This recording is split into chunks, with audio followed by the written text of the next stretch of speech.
మొన్న పవన్ కళ్యాణ్ గారు వచ్చి 15 నెలల నుంచి వీళ్ళు ప్రాబ్లంలోనే ఉన్నారు. వాస్తవమేది. శకుంతల మేడం గారిని తీసుకొచ్చాం, ఏడీసీ గారిని, కమిషనర్ గారు కూడా వచ్చారు. వీళ్ళందరి సమక్షంలోనే చూసాము. రోడ్లు కూడా జీఎస్పీ రోడ్లు, గ్రావెల్ రోడ్లు కూడా శాంక్షన్ చేస్తామని పెట్టాం already file. Under ground drainage sanction అయింది కాబట్టి కొంత ఆపమంటున్నారు. ఇప్పుడు ఆ పర్పస్ మీదే ఈ కొంత అభివృద్ధి కార్యక్రమాలు కొంచెం ఆటంకం జరుగుతుంది. ప్లస్ రెండోది, పవన్ కళ్యాణ్ గారు మొన్న రావటం, ఈ పాస్టర్ గారు మెసేజ్ అక్కడ రోడ్డు మీద ఉండి ఆపింది. ఆపంగానే ఏఈ గారికి, డిఈ గారికి ఫోన్ చేసి ఎమ్మటే వాళ్ళు కూడా వచ్చారు పాములని.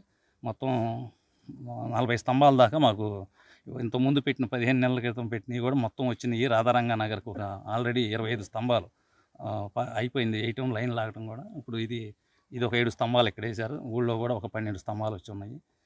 అందుకని పవన్ కళ్యాణ్ గారికి ప్రత్యేకమైన ధన్యవాదాలు తెలుపుకుంటూ, లోకేష్ గారి కాన్స్టిట్యున్సీలో పవన్ కళ్యాణ్ గారు కూడా ఒక అన్నలాగా వెనకుండి నడిపించినందుకు ధన్యవాదాలు తెలుపుకుంటూ సెలవు తీసుకుంటాం.